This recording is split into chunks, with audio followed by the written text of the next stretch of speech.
orgasmic enlightenment, where the sexual and spiritual come together. I'm Kim Anami, and I'm a holistic sex and relationship coach and a vaginal weightlifter. In this show, we explore all things intimate. I believe that our sexual energy is life force, creative energy, and we can use it to shape our worlds, strengthen our relationships, and self-actualize. I blend the most avant-garde information from neuroscience, ancient sexual practices like Tantra and Taoism, to renegade wellness modalities to show you how to create gourmet sex in your lives. Come one, come all. Quantum Love and Healing with Dr. Bruce Lipton. Love heals. We hear this a lot as a cliched phrase in the wellness world. What if I told you that we have plenty of science to back it up? On today's episode, we have the founder of epigenetics, Dr. Bruce Lipton. Decades ago, when science and biology were still operating from the paradigm that genes control destiny and you don't have any conscious control over your life or your health, everything that happens to you is a random accident. Well, Lipton broke out from that way of thinking via his petri dish, which you'll hear about shortly. So he found that genetics were completely alterable and that our thoughts and feelings are the greatest determinants in our health. Rather than being passive victims of disease, he puts the responsibility squarely into our hands, our hearts, and minds to be able to fully direct our lives and health.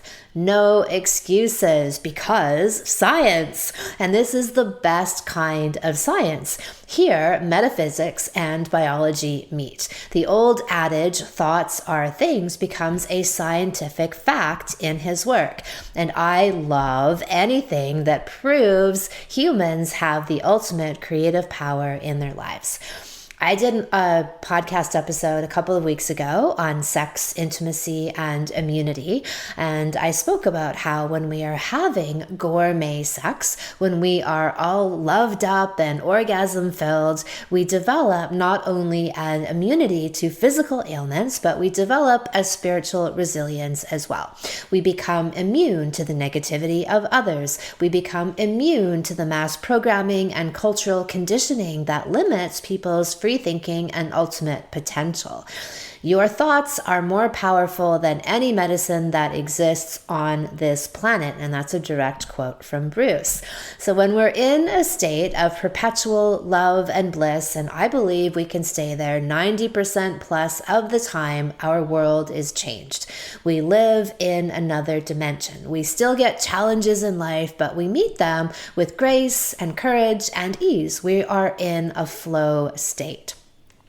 All right, so without further ado, Bruce H. Lipton, PhD, is an internationally recognized leader in bridging science and spirit, stem cell biologist, best-selling author of The Biology of Belief, and recipient of the 2009 Goey Peace Award. He has been a guest speaker on hundreds of TV and radio shows, as well as keynote speaker for national and international conferences.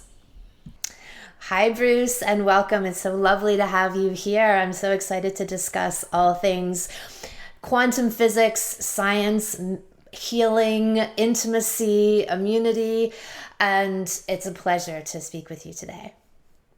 Well, I so appreciate this opportunity, Kim, because we have some wonderful things to talk about. And what we're going to talk about is involving self-empowerment, especially at a time when the world looks like it's getting out of control. This is a time for that self-empowerment. So for me, I appreciate the opportunity to talk to your wonderful audience. Excellent. And that's exactly where I want to start, is the idea of self-empowerment. And there's a wonderful quote from you that I'd love for you to unpack for us. Your thoughts are more powerful than any medicine that exists on this planet.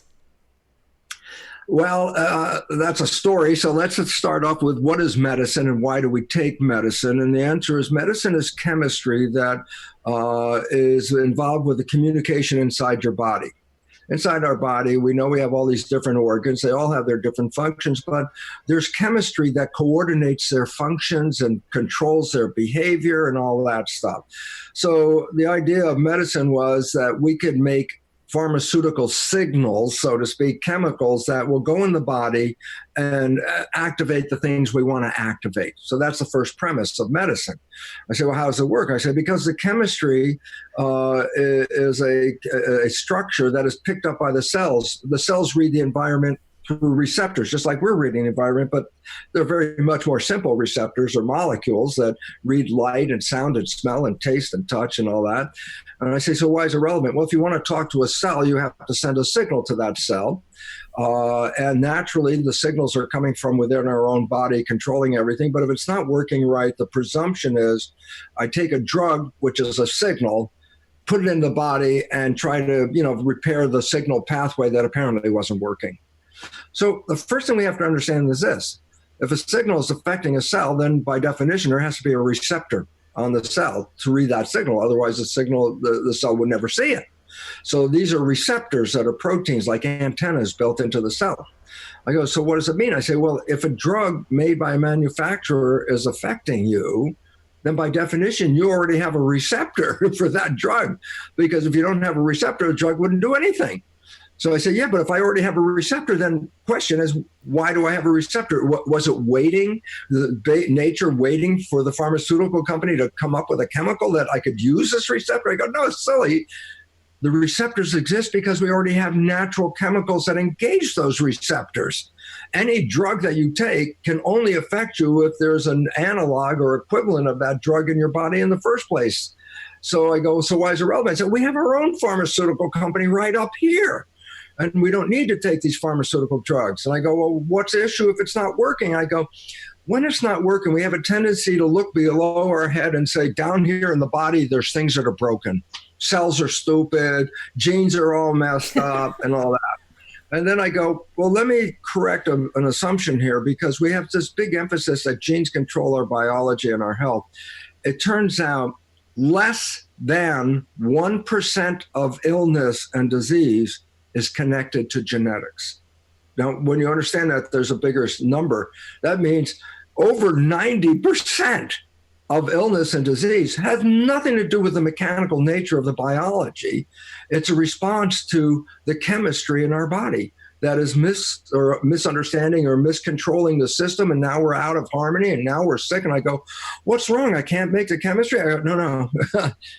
That we are adjusting our biology through our consciousness. And you go, oh, that sounds new agey. I go, yeah, sure as heck sounds new agey, but it's the most fundamental science on this planet.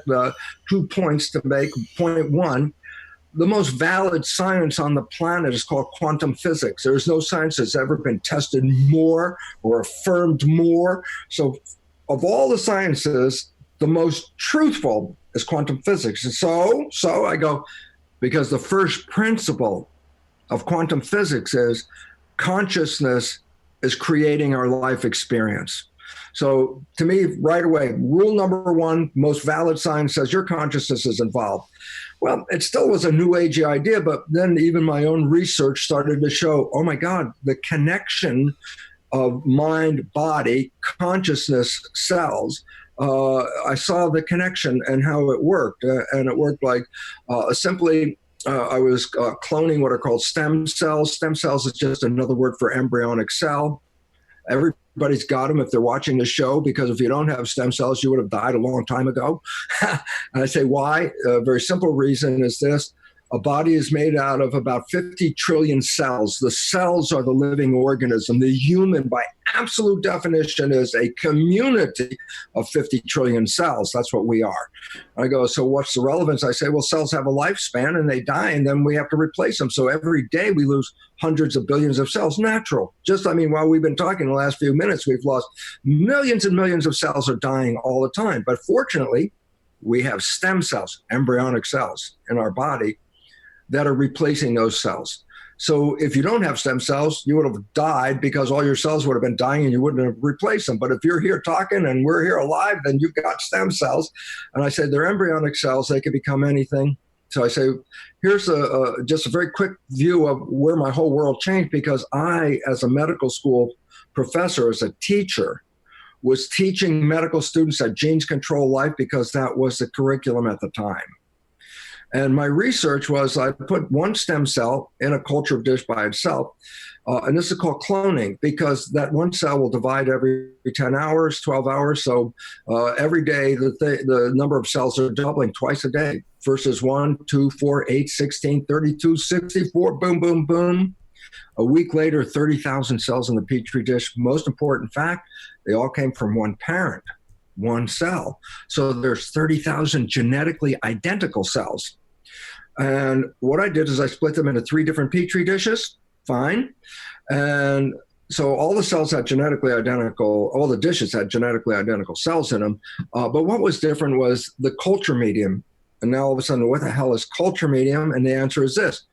It's the fluid in which we grow cells. And I say, well, what does it represent? Now, here comes the connector. It's the laboratory version of blood. So I look at human blood, see what's in it, make culture medium, and then feed cells with it because that's what cells live in. But I make it in the lab so I could change some of the combinations. So I created 3 different versions of blood culture medium.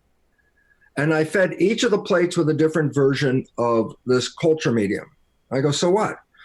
In one dish, the cells form muscle. In another dish, they form bone. In a third dish, they form fat cells. I go, well, what controlled the fate? What controlled the cells to become muscle or bone?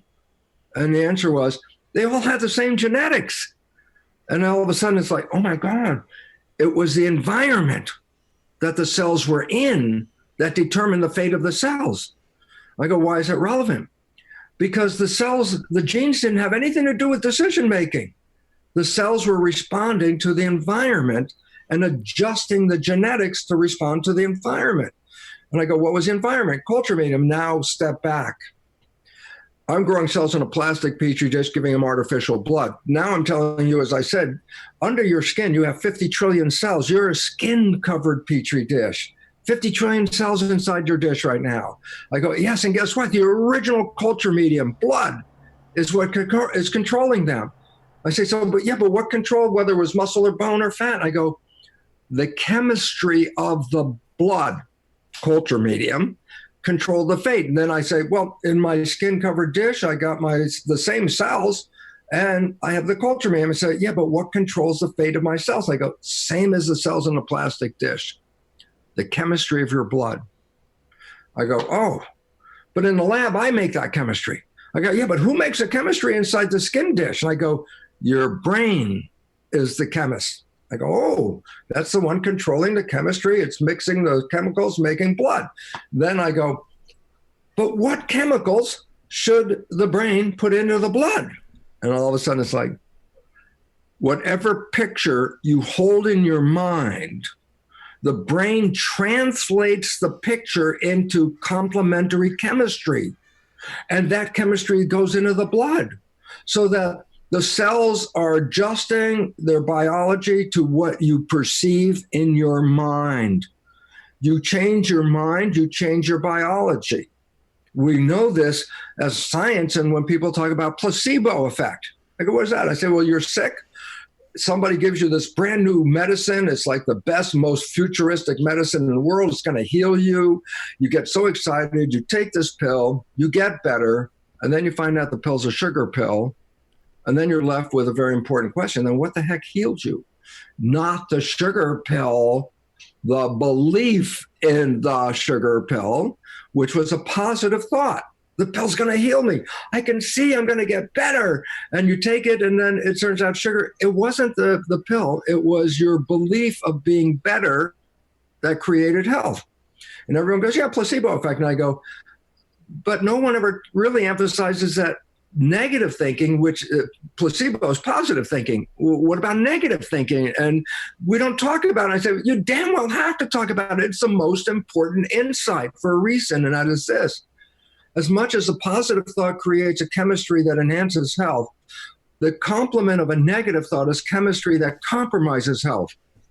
That you can actually, through negative thoughts, create any illness, cancer, any illness, just by having negative thoughts. You can die from the belief that you're going to die. I go, oh, It's like placebo, but in reverse. I go, it's 100% exactly. It's the power of thought, positive or negative. It's the thought, excuse me, that is the power. And I say, but negative thinking puts chemistry in the blood that compromises our growth. And most importantly, the stress chemistry of negative thinking shuts down the immune system. And all of a sudden you go, well, wait a minute. Then in the moment of the world and the fear that you hear on the news every day of people dying and, oh my God, a plague is coming and we're all going to die. I say, okay, translate that picture into chemistry. And the first thing that chemistry is going to do is shut off the immune system, because stress shuts off the immune system. Just to back it up with a piece of science, okay? Stress chemicals are given to patients that are going to receive a foreign organ transplant. I say, why?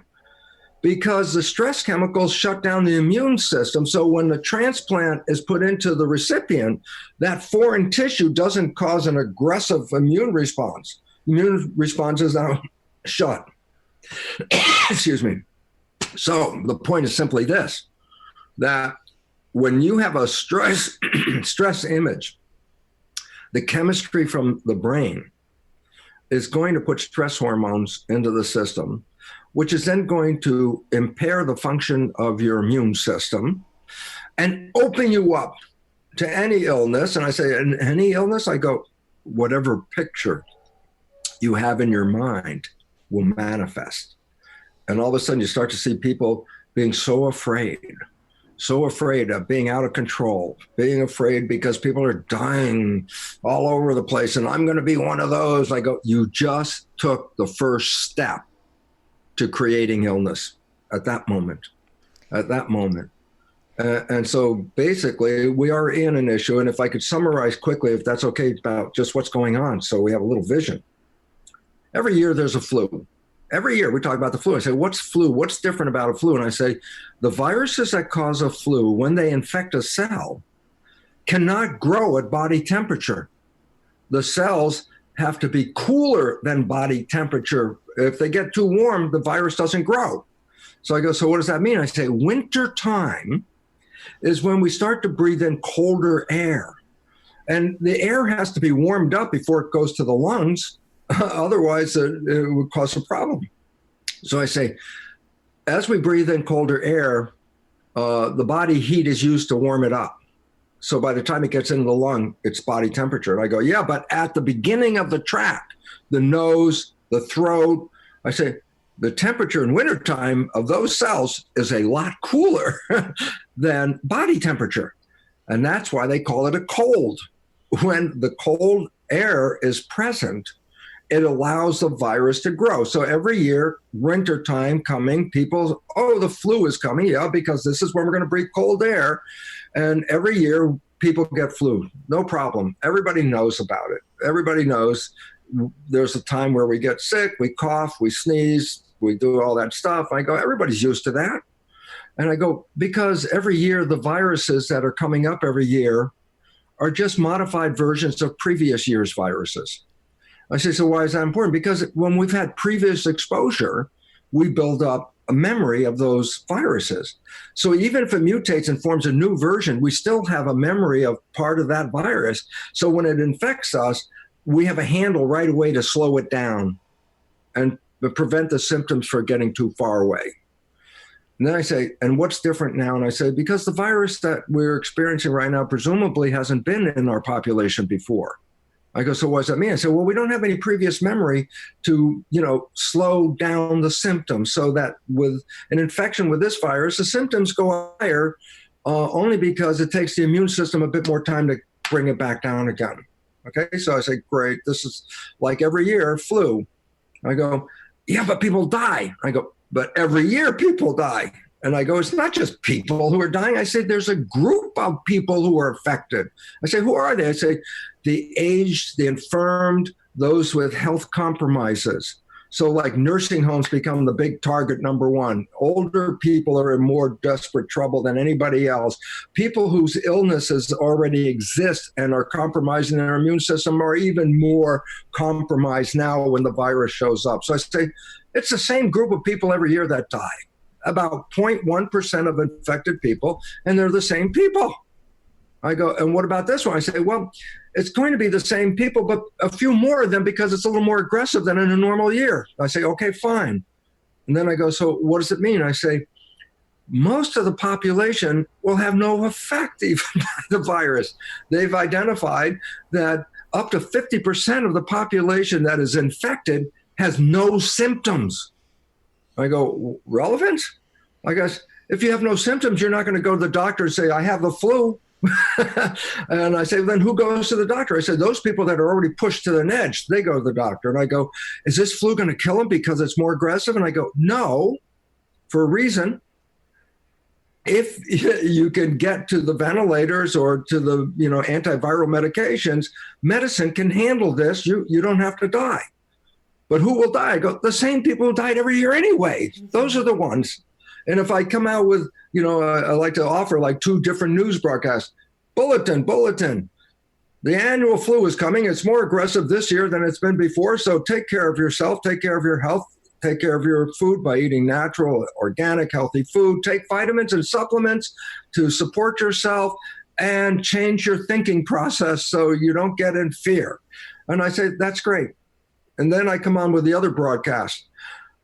The flu is here. The coronavirus is killing people. It could kill over 2 million people. And so you got to be very afraid. And there's all kinds of problems and everything. I go, wow, that second broadcast scares the hell out of me. I go, the first broadcast is flu. Yeah, it happens every year. Mm-hmm. Second broadcast is, I'm going to die. And I go, ooh. Now that's called nocebo, right, which is there's negative thinking. I say, you're afraid of the flu, and now what have you done? I am afraid. And I go, oh, now you've just opened Pandora's box, baby. You just opened up the door that says, my immune system is weak. Got a virus out here anywhere? Yeah. So it really comes down to this. Who are the people dying? The same cohorts of people that normally die. And every now and then, like, I love it, one big article. A baby died from coronavirus. Of course, I don't know what the prehistory of that baby was in the first place, but a baby. I say, what does the news say? A baby. Yeah, but when you spread that everywhere, then all of a sudden, babies died from immune system. And I go, one baby died, and that was the news. Okay, and so there's a big issue here, and the big issue is we're being scared to death. And that's the literal translation of the negative thinking as a result of a fear over a virus that is not that lethal. As I said, even with severe respiratory issues, that's controllable. And just to go back, it's like, so we're in it. So what am I going to do? I say exactly the thing we just said. Take care of your health. Take care of your health. Number one, we talked about nutrition. Take care of your health. Supplements, vitamins, especially vitamin C, which enhances immune system functions great. And the more important one is get the fear out of your life, because the fear is the bigger problem of all, okay? And the fear, well, the death rate is so much higher than previous. And I go, well, here's the interesting story about that, and that is, how do you determine death rate? The answer is, you look at the number of people died and divide it by the number of confirmed cases, and then you get a death rate. What percent of the people dying? And normally 0.1%. I say, what is it today? 3-4%, man, 30, 40 times more. I go, wow, it's so deadly. And here it is. The numbers are false. The numbers are false for this reason, that it's the number of dead divided by the number who have the virus. I go, yeah, but what? And I say, who went to the doctor? You probably already had the virus. You didn't even go to the doctor. Why? Because if I have a simple flu, what the hell am I going to go to the doctor for? And it turns out up to 50% of the people who carry the virus have no symptoms. I say, so what's irrelevant? I say, wow, if you took the entire population that was infected by this virus and then divided it into the number of dead, it would be less than 1%. And I say, why is it relevant? Because that 3 to 4% is the scary number. If you bring it back down to the range of a little more aggressive than normal, then all of a sudden the fear is not the same fear. And this is what people have to recognize. The story we are getting is a story that enhances the fear. And the more fear you have, the greater your opportunity of getting sick. And so I just wanted to thank you for that little moment, I hope, of clarity to get people to recognize, okay, yeah, you can get the flu and you've had it every year anyway, but if you take care of yourself, you will be okay. And taking care of yourself includes not just the physical, physiological stuff, but this mental picture. And so thanks for giving me a little platform to talk about that, Kim. I appreciate it. Oh, I love it. And I agree 100% that the numbers appear that they would be skewed because only the people who are really ill are going in to get tested. And the people with either no symptoms or mild symptoms, they're not getting tested. And if you actually had those numbers in the mix, you'd have a completely different scenario. So I pulled, just for some perspective, I pulled some numbers out from January the 1st to March the 25th of deaths worldwide. So it's 21,000 by coronavirus, 113,000 by the seasonal flu, 228,000 from malaria, 250,000 from suicide, 313,000 from traffic fatalities, 390,000 from HIV/AIDS, 580,000 from alcohol, 101 and 162,000 from smoking, 2 million from cancer, 2,300,000 from hunger. So if only we had the same amount of care and compassion and concern for all of these other causes, but this is a whole other topic that we don't necessarily need to get into. But what I'm more concerned about is the amounts of freedoms that are being threatened and taken away from people under the guise, the Trojan horse of coronavirus, rather than the actual fear of coronavirus. Absolutely. It's very hard because isolation is a good idea. And the reason is not that it's going to change the number of people getting sick. What it's going to do is change the progression of the people getting sick. You say, so what does that mean? I say, in a normal flu year, people get sick and go to the doctor and some die. Yeah, but so few people go to the doctor because when we call it a normal flu, nobody just shows up if they got a sneezy thing going. And I say, but if we allow the number of people to get infected increase more and more and more by day, then there's a bigger demand on the medical system, which is totally unprepared to deal with the problem. So the isolation isn't because I want to isolate because I'm afraid. The isolation is maybe I'll contaminate somebody else. And I don't want to put an over demand on a system that can't handle it as it is. So it's not that I'm afraid of the death or anything. I'm just going, look, if I can help keep that number from jumping so high that it overwhelms the system, then I'm going to contribute to it. That's my job. Okay. I'm not afraid of anything about this at all. I have no fear, and the relevance about that is that it's really the fear that is propagated day by day because people have a morbid curiosity, more or less. It's like, oh my God, there's more died today. It's like, as you just said, and the numbers are so critical, we have no consciousness of the things that are just killing people so fast, it's unbelievable. I forgot how many thousands and tens of thousands of children die every day from malnutrition on this planet. And I go, did anybody care? There are, thousands of times more people dying from malnutrition, and nobody gives a damn. And it's like, you're right. You're putting a focus on something that is overtaking you when it's nothing compared to what's going on in the other realms of health. Yeah, agreed. So we were talking about the impact of fear, right? And how it depresses the system, it suppresses the immune system. And then the opposite of that is love. And so when we talk about the heart and the power of the heart, and this is something that you've talked about as well, this idea of the heart as I can't remember, there's the gut brain, the heart brain, the, the mind brain. Which one is the second and the third? It's like There's an intelligence yes, to the there's an heart. intelligence in the heart.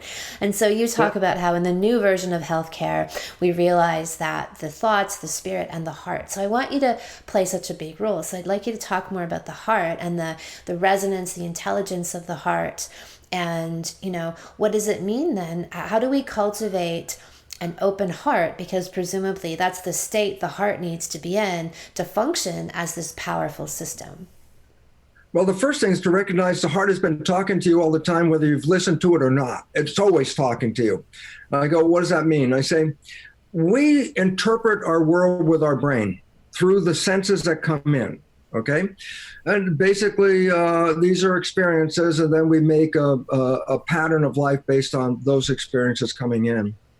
And this becomes important for the simple reason is because the knowledge that's coming in could be false, it could be true, but if you just buy it, there's no false or true. That's just knowledge, okay? I go, let me give an analogy to a math thing, because that was the way I like to think about it. And it is this. Most of us have taken some course in algebra 100 years ago. And there was an interesting part of the course that was like a puzzle where you would get a very large equation. And the idea was to reduce, that's what the name, reduce the equation to a small size. And, where you cancel things out and balance things, blah, blah, blah. So I say, at the top of the page, you have the very large equation, and then you reduce it one step and it gets a little smaller. And then the next part down the next page, you reduce it another step. And by the time you get to the bottom of the page, you've reduced it a number of different steps to the smallest one. And I say, well, did you get the answer right? And the answer is, well, a lot of the times, but sometimes I got it wrong. I go, how'd you get it wrong? I say, if I make one error in any of the, let's say, 6 steps to get to the bottom, one interpretational error, the answer is wrong at the bottom of the page. That's it. So I say, when we try to use our consciousness to interpret what we should do, where we should be, who should we be with, what's going on, we go through our checklist, mental checklist. And I say, it's the same as reducing the equation. And you want to get to the conclusion. I go, great. But I said, one error in an interpretation, equation's gone. It doesn't work anymore. So I say, well, that's what I'm left with. And I go, well, that's if you use consciousness to read the world. The heart reads the world, but in a different fashion. It doesn't see objects and things like that. What the heart sees is vibrational energy. It responds to vibration. And I go, well, interesting, since quantum physics reveals there is no such thing as matter, that everything is vibration, then the heart is reading the reality of an energy field. I go, that's what it does. And I say, well, it's interesting because when energy comes together, they don't just go one through the other. It's like ripples on a pond. When the ripples are coming together, they engage with each other. I say, well, there's 2 extremes of energy coming together when the ripples come together. I say, one, when the ripples are in harmony and they're both going up and they're both going down, they're both going up and they come together, they enhance each other. So 2 low-powered waves, where they meet, the energy of each wave adds up so that the composite is higher energy, a higher vibe. Okay? And I'll give the opposite, then we'll put names on people to understand. I say the opposite is this. What if one wave is going up and the other wave is going down? And when this one's going down, the other one's going up. They're out of phase. They're not in harmony. I say, when those 2 waves come together, what happens? I say, they don't add up, but they cancel each other out. Cancellation. And I say, this is where the energy disappears. So I can bring 2 energies together that enhance each other. Or I can extremely bring 2 other energies together, cancel each other. And I go, let me give the scientific names, because now it's like, what's he talking about? When the energies come together, it's called interference. And when they come together and add up, it's called constructive interference.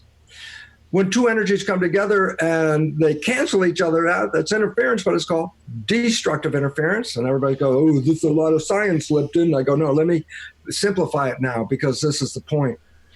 We experience this in our life. The heart reads the energy fields.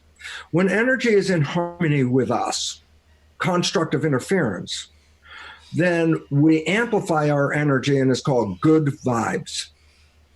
How do I like this? Because when it's in my presence, I feel better than when it's not in my presence. So this is a good vibe. What does it do? Life is energy, more life. That's a simple fact. So if two energies come together and they enhance each other, they give us more life. And I go, yeah, it's called good vibes, constructive interference. But there are vibes out there that will cancel your vibes. And these are called bad vibes. I said, what are bad vibes? You lose energy. I say, if you've been in a situation where you're seemingly like out of control, you don't know where you are, it's a scary place or whatever, you can feel all of a sudden a loss of energy in your body. It's called bad vibes. It's a warning. What's the warning? Well, if energy is life, what is bad vibes? Death. Good vibes is life, bad vibes, death. I go, so why is it relevant? Because through history, we have been programmed to use our conscious mind to interpret the world in which we live. But that's based on interpretation. Someone could teach me a fact that was wrong. If I use it as a positive, the correct fact and put it in the equation, my equation's gone, okay? So I go, well, that's how we were programmed. I say, you know what? In the very beginning, we also recognized this. We had feelings. You could feel things. And then we were programmed not to go by the feelings, go by what the person says. I go, well, there's a problem. I say, why? Because if a person, let's just say you're using a person in this case, could be anything, could be a plant, a person, an animal, I don't care what it is, it's something in your field. If that entity in your field enhances you, you want that entity in your field because it gives you power, okay? If that entity in the field has a very negative energy, you can feel that energy and it's sort of telling you don't go there, okay? But then we're programmed not to go by that energy, but now to go by the program, the consciousness. I go, oh, well, then you stop looking at the world through the best interpretation of the world, which was the energy, okay? So all of a sudden it says, oh my goodness, and the nature is this, is that the vibes are information. They've always been information. Good vibes are vibes that your body is telling you, this enhances your life. I have more energy and more alive. So things that give you good vibes are really things that are in harmony with you. And then in contrast, when something in your presence takes away that energy, it's bad vibes. It's a warning that this is taking energy out of your life. Since life is energy, taking energy out, you're going the wrong way. Then there's a person who has bad vibes and you say, but I'm not going to listen to the vibes. I'm going to listen to what this person is saying. I go, oh my God, you just messed up the system because the true person was the vibe. The words are any damn thing that person makes up. So, not paying attention to the vibes was the biggest mistake that we had learned as kids. And the fact was why? Because if we would be more sensitive to using that system, use it or lose it, if we were more sensitive to using that system, we would find that we wouldn't be we wouldn't be in wrong places. We would always be finding a place where we're supposed to be because you read the vibe. I mean, my simple conclusion, let me just picture, here's a snail. It comes out of an egg. There's no mother. There's no father. It's thrown into the world. I say, how does the snail know where to go and what to do? Nobody taught it. There wasn't anything. I say, it has one gauge on its dashboard, the energy gauge. I say, what does it mean? When it's going toward life, and going in the right place or in the presence of a plant that enhances that energy, the snail will eat that plant or it will always move toward that positive side. But if the snail starts moving somewhere and the energy starts to go down, the snail will immediately turn around and go, that's the wrong direction. I got to go this way. And so the whole life is guided. And every organism from bacteria to humans, the primary communication is to read the vibrations. And when we defer and don't read them, you lost your path. You lost your path. And therefore, it's really time for us to come back and start to recognize that energy, which is read by the heart, is the compass that should tell us if we're in the right place or the wrong place. So the big message in the end is we have to stop coming from our head and start using the information provided by our heart, because it's just going to read the energy. It's not going to talk about the details. It just says, is this energy good or energy bad? That's the beautiful part. It's not a discussion, really. It's like it's either more energy or less energy. Which one? And if we use that, as I said, as a compass, we end up being in the right place. And in relationships, this is really critical, because if you're judging by what people say, and you don't judge by the energy you feel, there's a problem in this relationship. Right. So let's segue into relationships then, in like intimate relationships, and talk about the honeymoon effect. So there's a similarity. I think you can go into this from the more biological, scientific perspective, but I've always been of the mind, and I've seen this in my work, and I talk about this in my work, that people can have lifelong passion and connection, and that it doesn't just have to die off after this obligatory, I've seen this number over and over again, 2-year period. Like nature's such a trickster and tricks you into falling in love so you can get together, but then it's all downhill from there. And this seems to be like, it seems to be put forward as this scientific fact, that this is the truth. And I've said, no, there's an initial phase of courtship, and I love the way that you phrase it, and I'll let you take it from there, but of conscious attention that we put forward. And if we were simply to maintain that conscious attention throughout the course of the relationship, we can continue to be in this transcendent, really epic, beautiful state with each other. And so I'd love to hear you talk about that, and what you see as the way for people to maintain and stay in that state of the honeymoon effect. Well, yeah, because first of all, I never even believed in the honeymoon for the first 40 years of my life. I thought that was some Hollywood gimmick thing, and I kept trying and it wasn't working. So I kept questioning, it can't be real. But with the knowledge I gained from the cells and understanding how consciousness is shaping the behavior and genetics of the cell, and then start to recognize there are 2 levels of mind. When we say the mind controls us, that's a fact.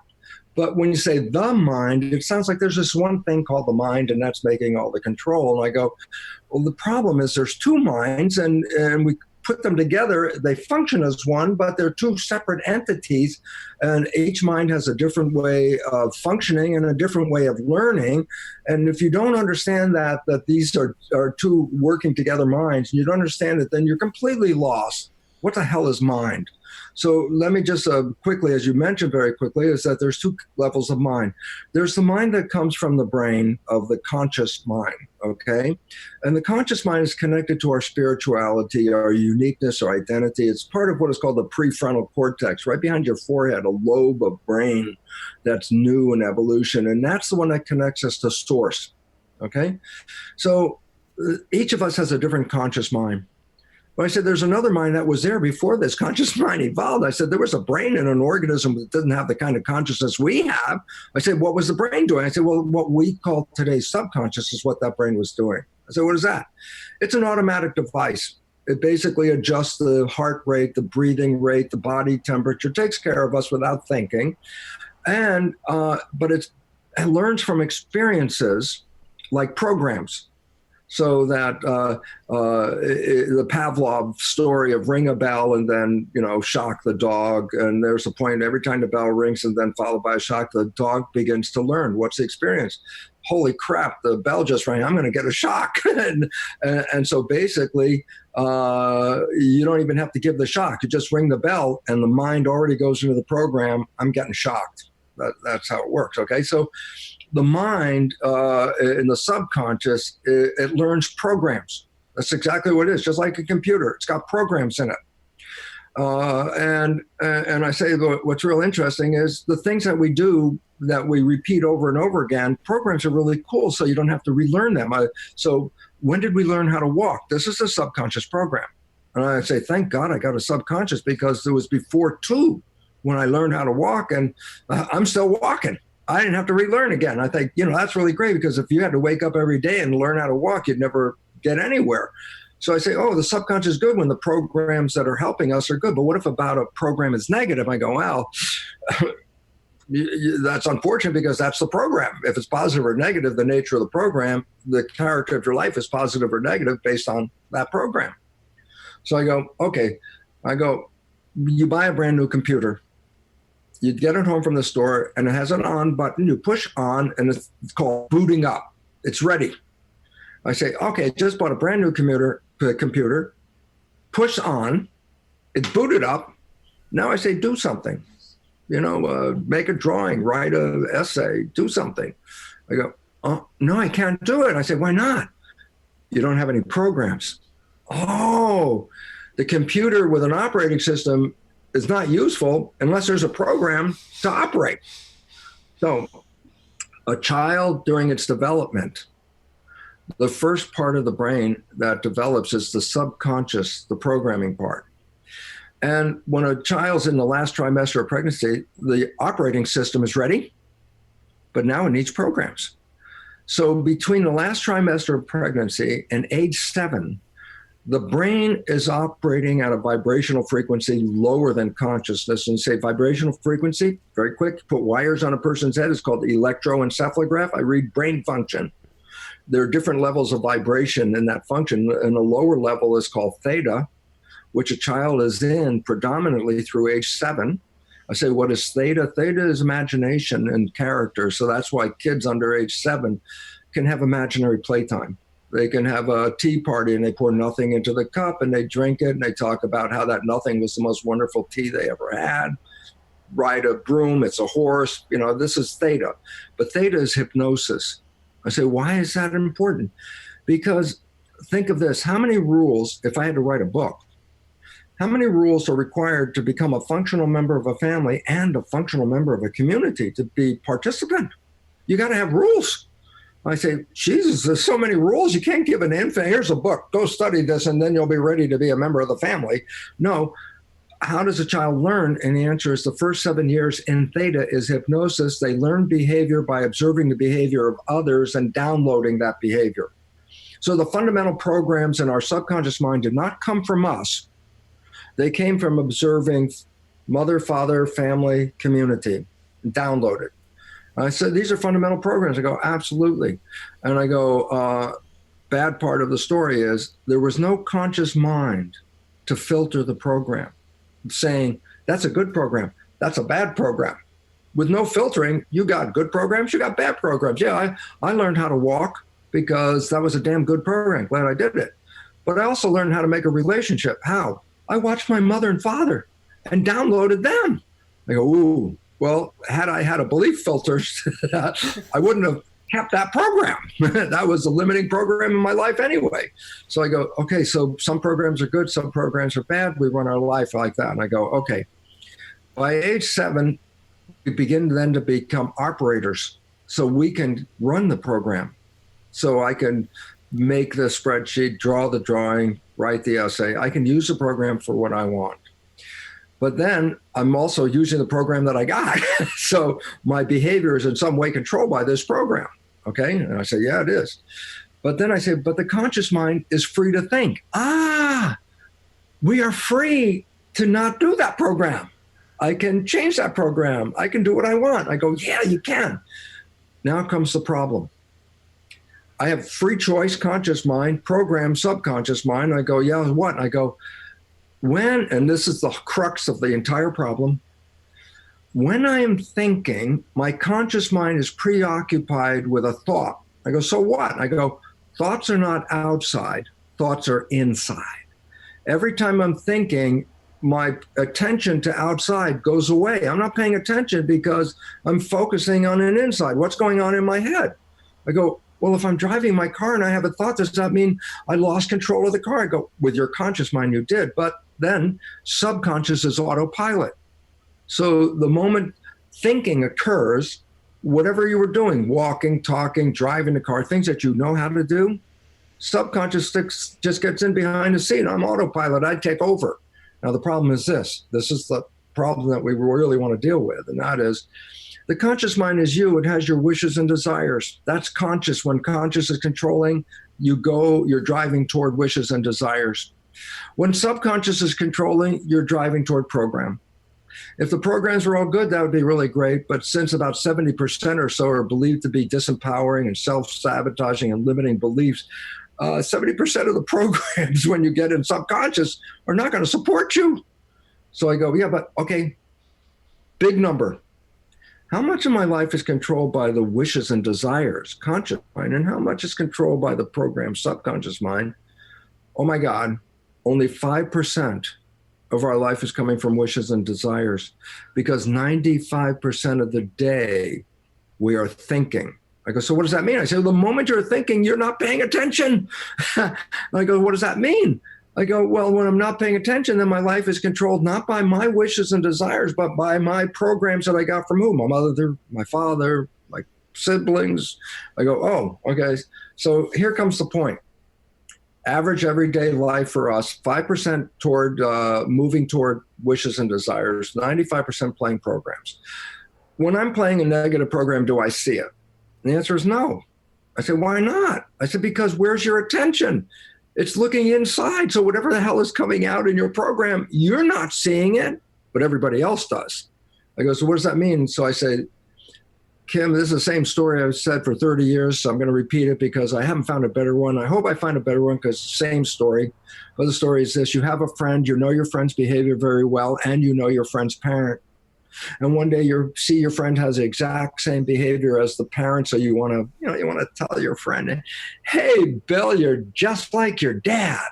And then I say, back away from Bill. Bill immediately goes ballistic. How the hell can you compare me to my dad? I'm nothing like my dad. And I go, what does that mean? Because half the audience is already laughing because they've already had this experience. I said, that's the most profound story in the world for this reason. Everybody else can see that Bill behaves like his dad because 95% of the time he's playing those programs. The one who can't see it is Bill. I said, well, why Bill can't see it? And the answer is, where's Bill's attention when he's playing the programs? Inward. So Bill is the only one that doesn't see the program. Everybody else is exposed to the program. So if he had bad programming, his life, when he's not paying attention, is an expression of bad behavior. I go, so why is it relevant? And then here comes the punchline. We are all Bill, every one of us. And I say, what's the relevance? I say, well, then most of the day, we're not really doing behavior that takes us to where we want to go. We're doing behavior that we've been programmed to do. And if that's negative, like Bill, we only see the result. Life isn't working. And I don't know why. And I said, what do you mean you don't know why? And the answer was because when you were playing those negative behaviors, you didn't see it. So you have no reason to understand why it didn't work. All you see is the result. And I go, so what's the consequence? The answer is we struggle through life with great wishes and desires, failing in them. And because we don't see them, guess what our consciousness says? That person's responsible. That person's responsible. This is responsible. What? I wanted to be successful, so it must have been them. Obvious thought, but it is no. The story of Bill. You didn't see it. You sabotage yourself. We're creating. This is what consciousness, this is what quantum physics said right away. Consciousness is creating this, but you didn't see it.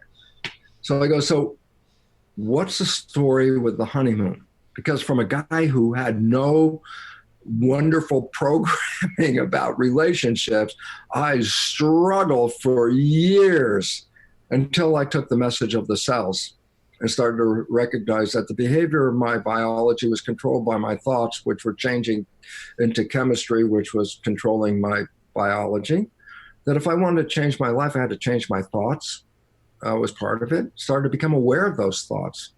And then all of a sudden I say, yeah, but people all of a sudden sometimes find themselves in the honeymoon. What's the honeymoon?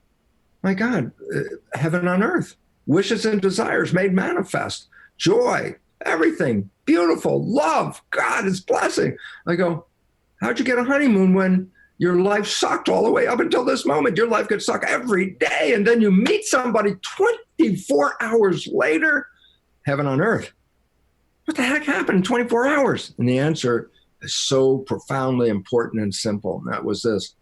It is recognized by science that when we fall in love like that, we stop thinking.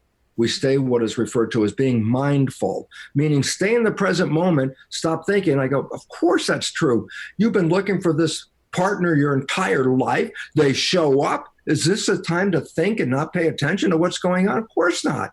So when we're put in that, thrust in that position of, this is what I was looking for, the thinking stops, the living begins. And this is called the honeymoon because you're living your experience. And I say, and then how come it doesn't last? And then the answer is simple.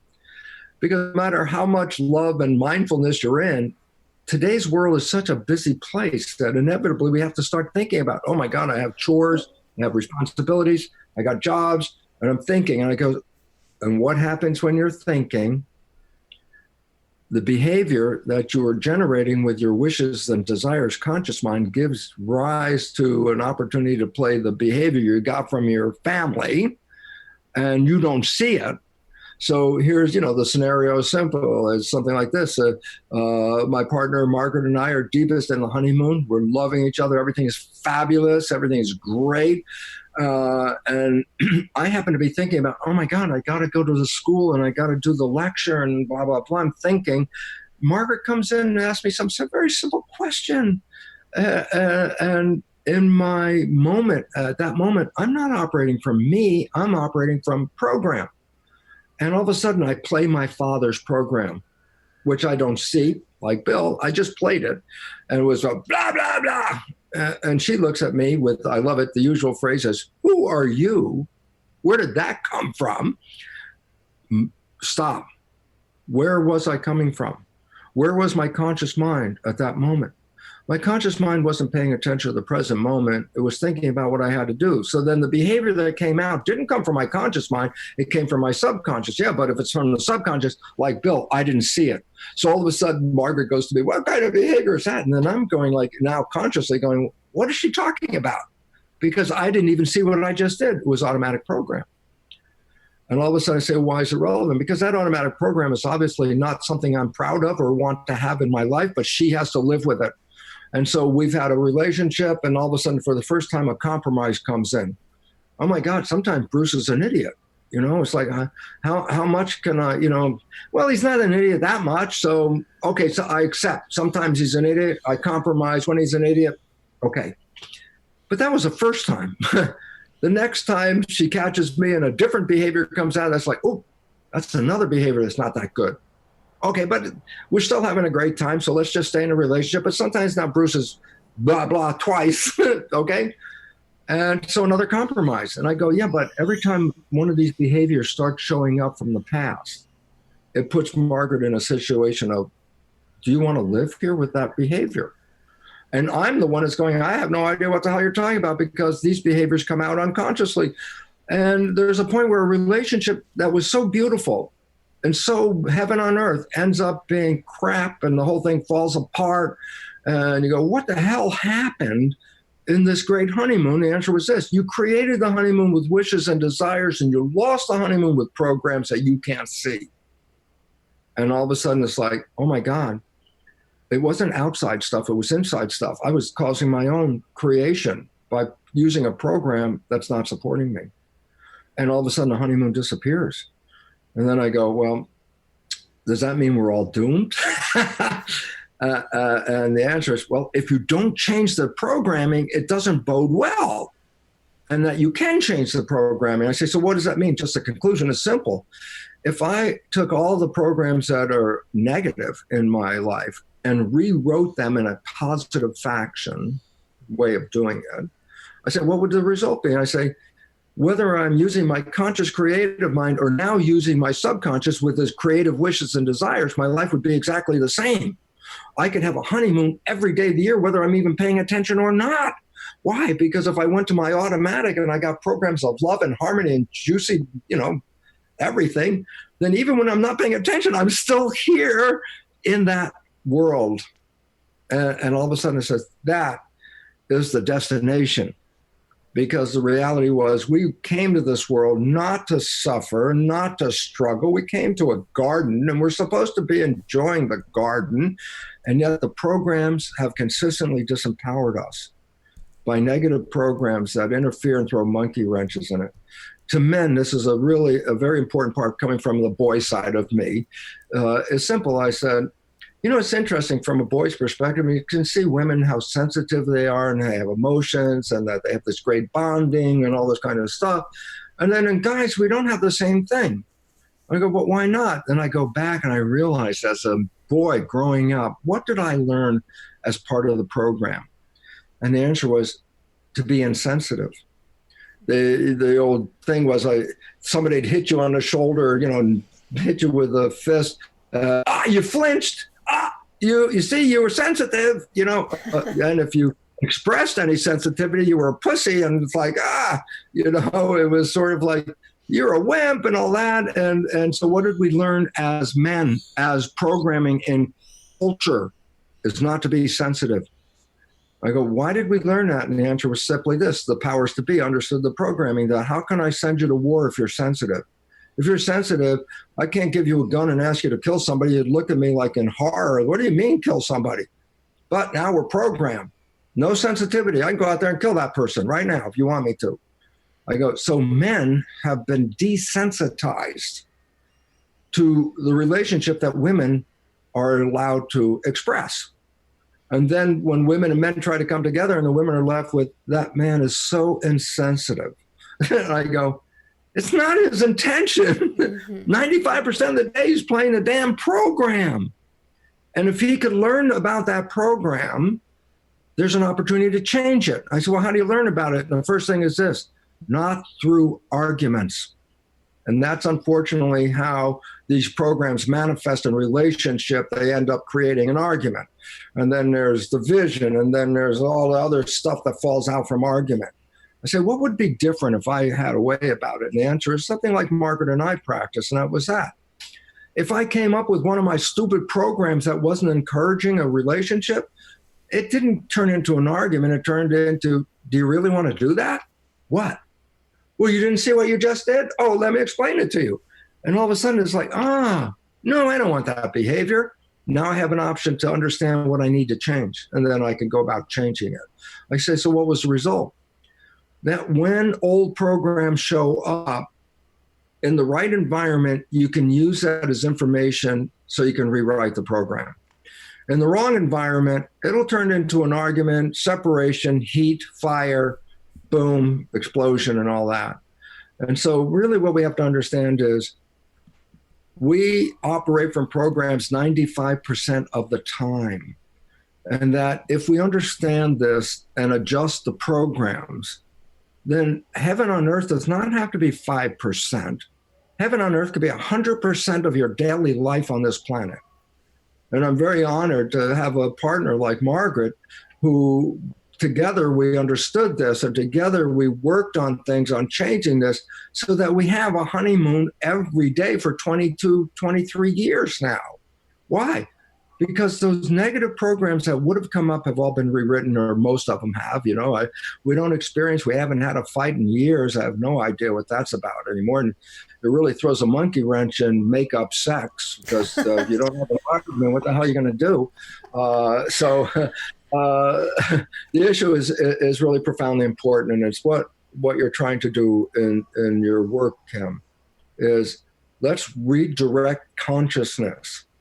Because when you redirect it and know who you are and why you're here, you came here to experience heaven on earth. You've been programmed, so you've been manipulated by powers to be that can make men go kill each other with a gun without any consciousness or sensitivity to that reality. And then the women are left high and dry. Why? Because the men have been programmed to be louts, and now the conversation is not together. The conversation is missing. And because it's so emotional and so sensitive, that if it's not done right, it's more likely to explode than to heal. And this is what we have. And, and this is so important, because let's conclude with this very important point at this moment, and that is what? We have been programmed. 95% of our life comes from that program. That we don't even see what the hell that program is, because it operates subconsciously, below, conscious. It's operating. And I say, so if you're in a relationship with somebody, you're in a relationship with two individuals. The one who they really want to be in their conscious mind, the one that has the idea of love and wishes and desires and heaven on earth, or the program one that they got from wherever they came from. Unfortunately, it's not balanced. It's 95% program. So that most people are living lives that they have no idea what the hell they're doing. All they see is the result. Whatever it was, it didn't work today. And I go, so what was the result? And I go, I'm not a religious person, so I'm not bringing this on a basis of religion, but I'm bringing it on the basis of what a profound, important statement. And apparently it's attributed to Jesus. Last things he said on that cross was, Father, forgive them. They know not what they do. I go, that applies to everything. Right now, it applies to everything. Those people around us who are acting like, I was going to say shitheads, but that's a bad word, so I'll say crapheads. If those people are around us, and we only stick with what they're presenting, that's not the real person. The real person is underneath that, covered up by a program. And if we can forgive them for their program, it doesn't mean we have to live with them or be with them while they have that program. But if we don't mix them up with the program, if we separate their spiritual self from the program they're playing, I can forgive their spiritual selves. I'm not necessarily going to forgive the program. If they want to keep the continue of the same program, well, I don't have to stay there. That's my choice. But the reality is, it's not them. It's the damn program. And this is the lesson. So if relationships could just use those words, forgive them, they know not what they do. That other person did not know what they just did. Forgive them and work it out. Then this divorce rate of up to or over 50% would virtually disappear, because people met each other on who they really wanted to be before they reverted back to who they've been programmed to be. And if we could be what we wanted to be, then the whole damn thing would resolve itself instantly. And I think what you're talking about is the crux of my work, which is about conscious relationships, right? Is like we all have whatever you want to call it. It can even be karma and the conditioning that we absorb growing up, the programming, as you say, trauma that's happened to us, and then the work is to try to piece through that. And the only way, in my view, that a couple can make it through to the other side is they both have to be on the same page and have the same commitment to, yes, I know that you have a subconscious. Yes, I know that you have programming. Yes, I know that you have trauma. And when we see it, we're both going to help each other compassionately, lovingly, to call it out, bring it to the surface, bring it to the conscious mind, and then work through it and resolve it. But that's a conscious relationship, and that's not what most people have. Most people are reacting and frustrated, and then they rationalize and buy into this story that, oh, after a certain amount of time, relationships just plummet, and that's just the way it is, because yes, that's what they've been modeled, and they don't have an alternative story. No, and you got into the relationship based on a whole different scenario than the one you ended up with, because the relationship context was spirit to spirit, and then it goes subconscious to subconscious, right. And then that's a different game at that point. Yeah, we're not the subconscious, but people don't recognize the difference between us and the subconscious. Yeah. So let's round up this talk with one of my absolute favorite concepts of yours, which is the idea of protection versus growth. And the very first presentation I'd ever seen of yours was back in 2004. And I remember scribbling this on a piece of paper because I just thought it was so brilliant, such a beautiful microcosm, where you show on a cellular level that a cell can either be in protection or it's in growth. It can't be both simultaneously. And I thought, wow, what an incredible metaphor for relationships, that if we're living in a defended place, in an argumentative place, in a combative place, we can never really grow together. So what are your thoughts on that? Well, basically, look, we have a built-in system called the biological imperative, which is the drive to survive. Every organism from bacteria up to humans has this imperative. Biology doesn't find where it is, but it's built in to life. So, as I go back and usually say, look, the most primitive organism, bacterium, if you try and kill it, it's not going to go, oh, okay, kill me. Even a bacterium will do everything to stay alive. There's a drive. And survival then recognizes how I fit into the world. Am I part of the good team or the bad team, or am I asset or problem, whatever? This is our survival is based how we fit in. If we start to be compromised in a sense of who we think we are, that's a threat to our survival. And when we get into a threat, the first thing to do is get in protection. I say, what does that mean? I say, well, Started off, there's growth and protection. Let me just say, these are in response to the stimuli in the world. If there's a positive stimulus out there, which enhances your vitality and your growth, you will go to that stimulus and you will go with open arms, take it in, assimilate it, whether it's love or nutrition, whatever it is that can enhance your vitality and viability. You will go to the stimulus, open arm, take it in, assimilate. I go, yeah, that's growth. But if that stimulus is in any way a threat, you don't go to the stimulus, you go away from the stimulus and you close yourself down. That's called protection. So I said, well, wait, growth is go to the stimulus. Protection is go away from the stimulus. Growth is be open to assimilate the stimulus. Protection is close to prevent it. I said, you can't be open and closed at the same time. You can't move forwards and backwards at the same time. So at any moment, our life is based on whether we perceive ourselves in growth or we perceive ourselves in protection. And then the problem about that in relationships is when you get into an argument and you get attacked because of a behavior you didn't even see you had. That's the other part. You didn't even see it, but you've just been attacked. Oh my God, I am being threatened. An attack means I'm not suitable, I'm not worthy, whatever it is. If you're in an argument, your perception of the other person is that I don't fit, I'm wrong. And the idea is, what will that do? Allow you to open up and say, okay, let's take the stimulus in? No, conventional is close yourself down, wall yourself off, and separate from the situation, okay? So when we are in relationship and we're operating from those very negative programs and our partner responds to that negative program, we didn't see the program, but what did we just see? My God, we just got attacked. You got attacked, you got to protect yourself. How do you protect yourself? I don't know what you're talking about. You're wrong. Whatever it is, you're going to defend as best you can. And I go, you don't even know what the hell you're defending against because the behavior you just did, you didn't even see it yourself. So there's a problem right there. And so the relationships are very much dependent on moment to moment growth versus protection.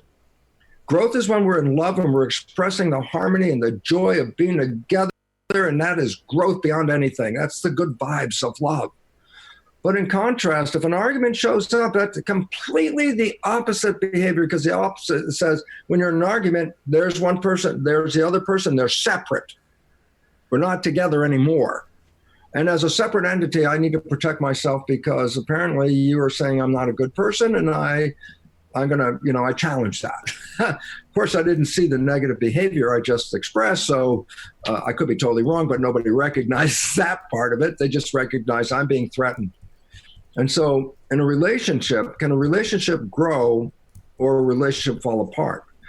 Relationship grows when the two individuals in a relationship come together in harmony and support each other to enhance the vitality of the system.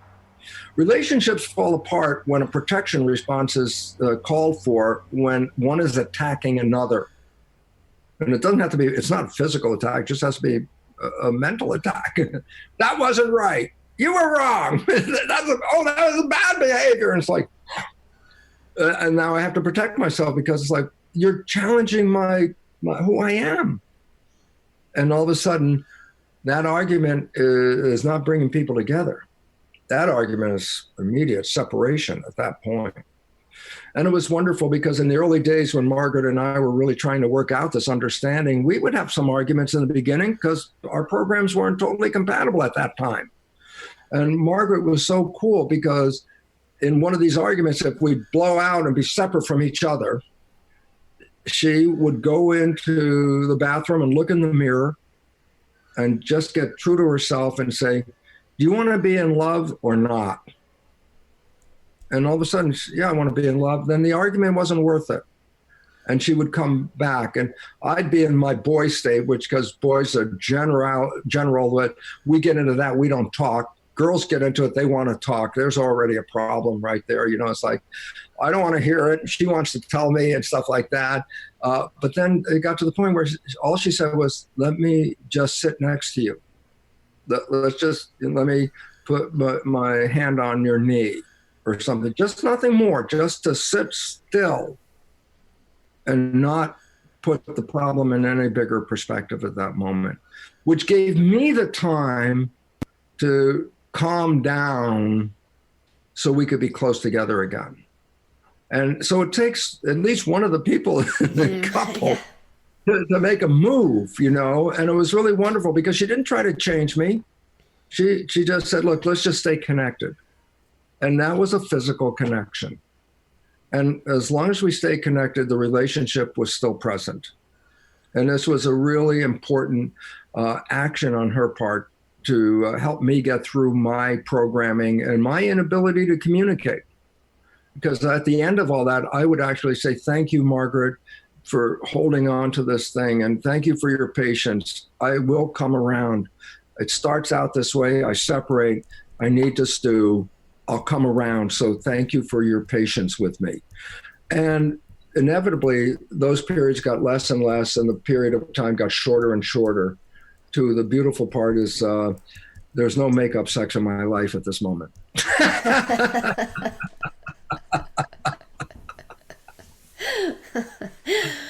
Fantastic.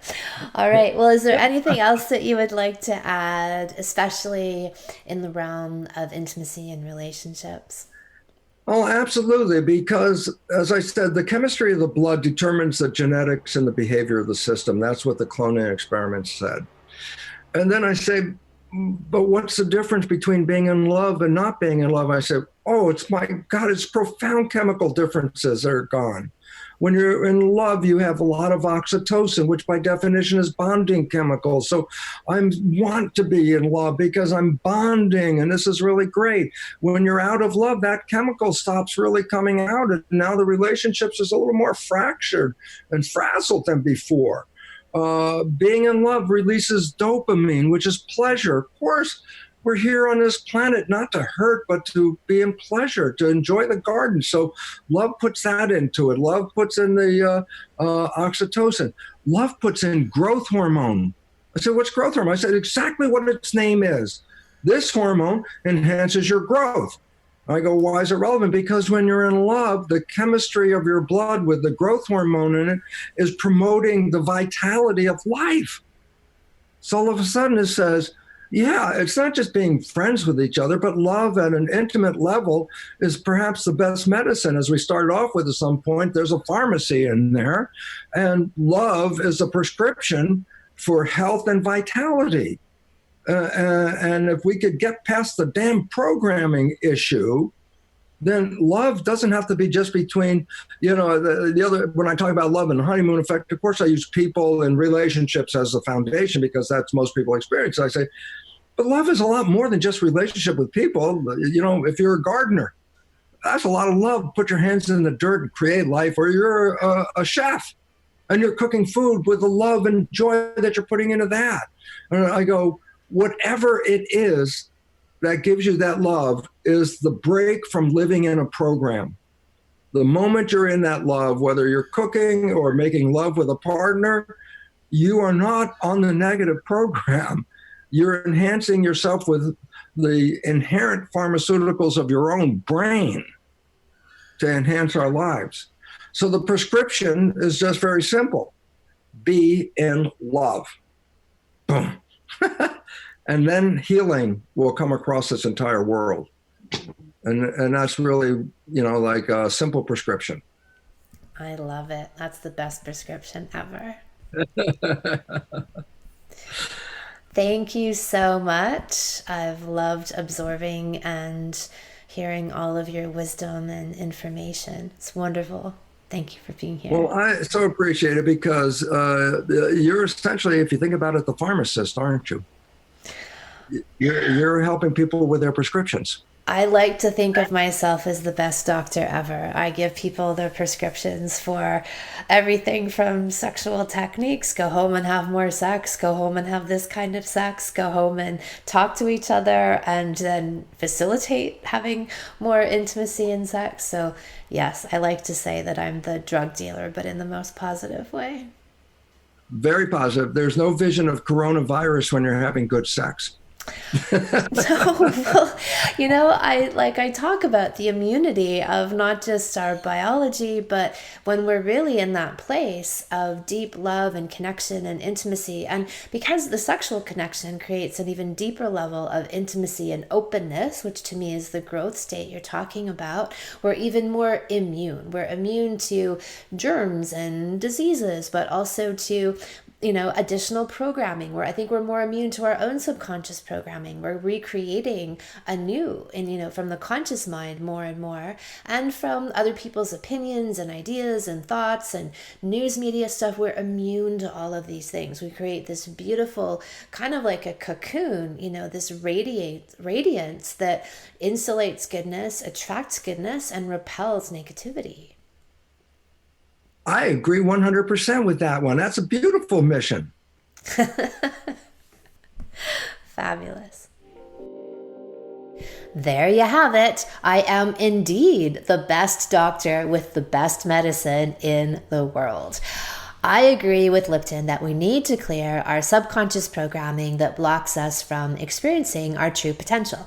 As I've said, this extends from family and cultural programming, and also from traumatic experiences that we have and we collect over our lifetimes.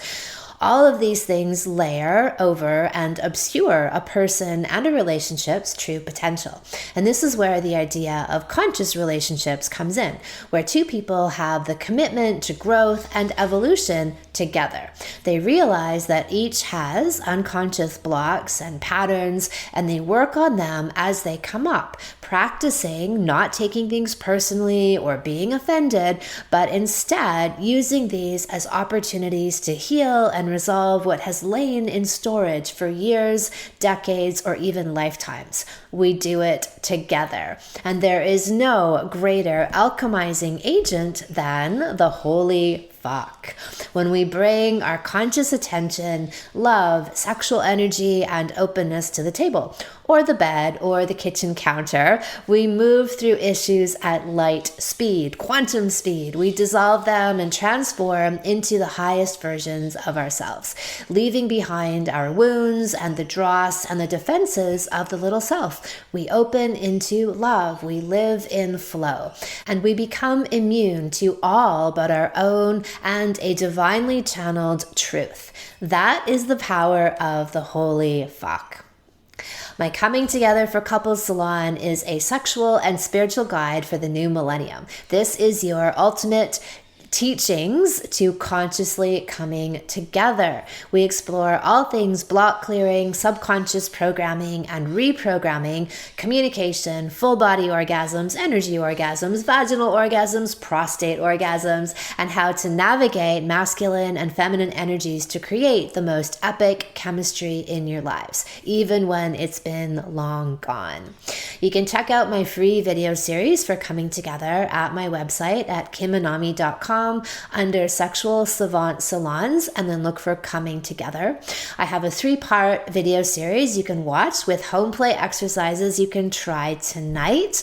And the Coming Together Salon itself, which is my 10-week online program for lovers, opens for registration in mid-April. Are you coming? Thank you so much for listening. If you haven't already, subscribe and also leave a review. And send someone else the gift of a healthy libido and an off-the-charts love life by sharing this episode with them. We'll be back next week, and in the meantime, many happy orgasms.